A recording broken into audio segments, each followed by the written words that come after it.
കേരളീയ സമൂഹം കൈവിട്ട ഒന്നിനെ തിരിച്ചു പിടിക്കാനുള്ള യത്നത്തിലാണ് മസ്കത്തിലെ ഒരു കൂട്ടം നാടക പ്രവർത്തകർ. ഓലപ്പുരയും ഓല കൊണ്ടുള്ള ഉപകരണങ്ങളുമായാണ് അവർ ഒത്തുചേരുന്നത്. എല്ലാം അവിചാരിതമാണെന്ന് മാത്രം. മസ്കത്തിലെ വേറിട്ട ആ നാടക പരിശീലനത്തെക്കുറിച്ചാണ് വീക്കെൻഡ് അറേബ്യയിൽ ഇനി.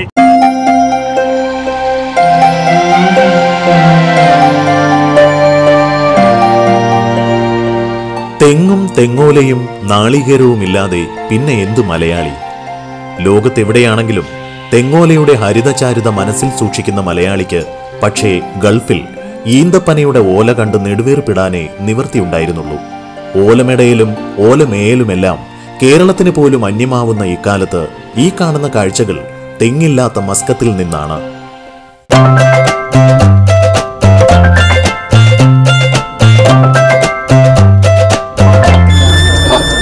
ദാർസയിത്തിലെ വൈറ്റ് ക്യാൻഡിൽ കലാപഠന കേന്ദ്രമാണ് വേദി. ഇവിടെ ഓലമെടയാനും പഠിപ്പിക്കുന്നുണ്ടോ എന്ന് സംശയിക്കല്ലേ. ഇതുവരെ അങ്ങനെ ഒരു കലാപരിശീലനം ഇവിടെ തുടങ്ങിയിട്ടില്ല. സത്യത്തിൽ ഇതൊരു നാടക റിഹേഴ്സൽ ക്യാമ്പാണ്. കേരള സംഗീത നാടക അക്കാദമിയുടെ പ്രവാസി നാടക പുരസ്കാരത്തിനായി മത്സരിക്കുന്ന ജീവന്റെ അവശിഷ്ടം എന്ന നാടകത്തിന്റെ പരിശീലനമാണ് ഇവിടെ നടക്കുന്നത്.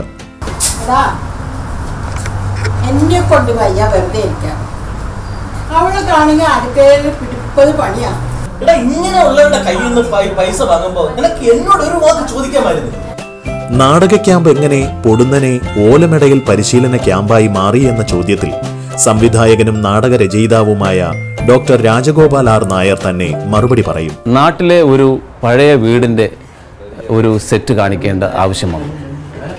അത് പഴയ ഒരു ഓല വരെയാണ് നമ്മൾ ഉദ്ദേശിച്ചത്.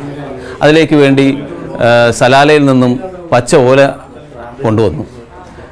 അപ്പോഴാണ് ഞങ്ങൾ ഇത് മുടയുന്നതിനുള്ള ഒരു പ്രശ്നം മനസ്സിലാക്കിയത്. കാരണം നാട്ടിൽ പോലും ഇത് മുടയുന്ന ആൾക്കാർ വളരെ അപൂർവമാണ്, അല്ലെങ്കിൽ ഇല്ല എന്ന് തന്നെ പറയാം. അപ്പോൾ എന്ത് ചെയ്യണമെന്ന് ആലോചിച്ചിരിക്കുമ്പോഴാണ് ഇതിലെ നടന്മാർ പറയുന്നു ഞങ്ങൾക്ക് ഇതറിയാം. അപ്പോൾ ഞാൻ ആദ്യം വിശ്വസിച്ചില്ല. ഒരു സാമ്പിളിന് ഒരെണ്ണം എടുത്ത് കൊടുത്തു. നോക്കുമ്പോൾ നല്ല ഒന്നാന്തരമായിട്ട് ഓല മുടയുകയാണ്. അത് കഴിഞ്ഞപ്പോൾ അടുത്ത നടൻ വരുന്നു, പിന്നെ മൂന്നാമത്തെ നടൻ വരുന്നു. നോക്കുമ്പോൾ എല്ലാ നടന്മാർക്കും ഓല മുടയാൻ അറിയാം, എനിക്ക് മാത്രമാണ് അറിയാത്തത്. ഗൾഫിലെ കേരളമായ സലാലയിൽ നിന്ന് കൊണ്ടുവന്ന ഓലക്കെട്ടുകളിൽ അഭിനേതാക്കളിൽ ചിലർ തങ്ങളുടെ പഴയ കൈത്തഴക്കം പുറത്തെടുത്തപ്പോൾ ഓലമെടയാൻ അറിയാത്ത മറ്റുള്ളവർക്ക് അത് പഠിക്കണമെന്നായി. അങ്ങനെ പരസ്പരം പഠിച്ചും പഠിപ്പിച്ചും നാടകത്തിലെ പുരമേയാനുള്ള ഓലച്ചെറ്റകൾ ഓരോന്നായി തയ്യാറായി. നാടക സംഘത്തിലെ പുതുതലമുറയ്ക്ക് ഇത് പുതിയ അനുഭവമായിരുന്നു എങ്കിൽ മറ്റു ചിലർക്ക് പഴയ ഓർമ്മകളിലേക്കുള്ള മടക്കമായിരുന്നു. ഞാനൊക്കെ സ്കൂളിൽ പഠിക്കുന്ന ഒരു കാലഘട്ടത്തിലായിരുന്നു ഈ ഓലയും ഓല മടഞ്ഞും ഓല മേഞ്ഞിട്ടുള്ള വീടുകളൊക്കെ കണ്ടിട്ടുള്ളത്.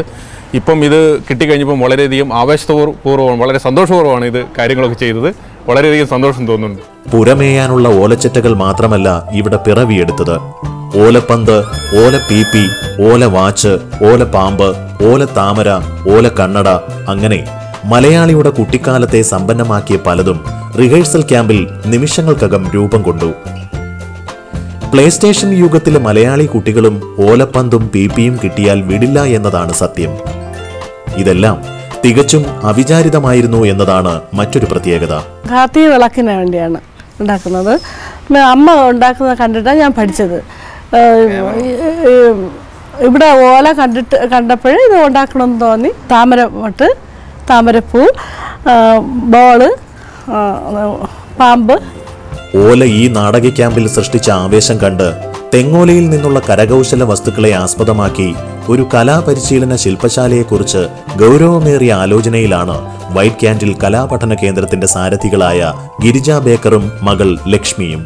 ഓലയും ഈ അറ്റ്മോസ്ഫിയർ ഒക്കെ കണ്ടപ്പോൾ ഞങ്ങൾക്ക് ഞങ്ങളുടെ നാടും ഞങ്ങളുടെ കുട്ടിക്കാലമൊക്കെ ഓർമ്മ വന്നു. അപ്പോൾ ഈ ഇപ്പോഴത്തെ കുട്ടികൾ എന്തെല്ലാം ജീവിതത്തിൽ ബിസിയാണ്. ഇവന് ആ പന്തും പി ഒക്കെ കിട്ടിയപ്പോഴത്തെ സന്തോഷം കാണുമ്പോൾ അത് ഇവിടുത്തെ കുട്ടികളും കൂടി ഒന്ന് അനുഭവിക്കട്ടെ എന്ന് ഞങ്ങൾ വിചാരിച്ചു. കൾച്ചർ എന്ന് പറയുന്നത് ഡാൻസും മ്യൂസിക്കും ഡ്രാമയും ഒക്കെ ആണെങ്കിൽ കൂടി നമുക്ക് ആ തോട്ട്സ് വരുന്നതും ആ ഒരു എൻവയൺമെൻറ്റിൽ കൂടെയാണ്. അപ്പോൾ ഇപ്പോൾ നമ്മൾ മസ്കറ്റാണ്, ഗൾഫിലാണെങ്കിൽ കൂടി ഈ ചെറിയൊരു കാര്യങ്ങൾ കൂടെ ആ ഒരു അനുഭവം കിട്ടുമെന്ന് തോന്നുന്നു കുട്ടികൾക്ക്. കാരണം ഇവിടെ ഇപ്പം നമ്മൾ കണ്ടവരിൽ എല്ലാവർക്കും ഇതിൻ്റെ ഒരു എക്സ്പീരിയൻസും ഉണ്ട്, അറിവുണ്ട്. അപ്പോൾ definitely they need to share it with the youngsters. ഒമാനിലെ ഒരു ലേബർ ക്യാമ്പും കേരളത്തിലെ നാട്ടിൻപുറവും കഥാപശ്ചാത്തലമായി വരുന്ന നാടകത്തിന്റെ ആദ്യ രംഗത്തിന് തിരശ്ശീല ഉയരും മുമ്പേ നായകപ്പട്ടം ഓല കൈയടക്കിയ നിലയ്ക്ക് സംവിധായകനടക്കമുള്ളവർക്ക് ഒരു സംശയം. നാടകത്തിന്റെ പേര് ജീവന്റെ അവശിഷ്ടം എന്നത് മാറ്റി ഓലയുടെ അവശിഷ്ടം എന്നാക്കിയാലോ എന്ന്. പേര് മാറ്റിയാലുമില്ലെങ്കിലും മസ്കത്തിലെ ഈ നാടക ക്യാമ്പിൽ ഇപ്പോൾ ഓലയാണ് താരം. നാളികേരത്തിന്റെ നാട്ടിലെനിക്കൊരു നാഴിയിടങ്ങഴി മണ്ണുണ്ട്.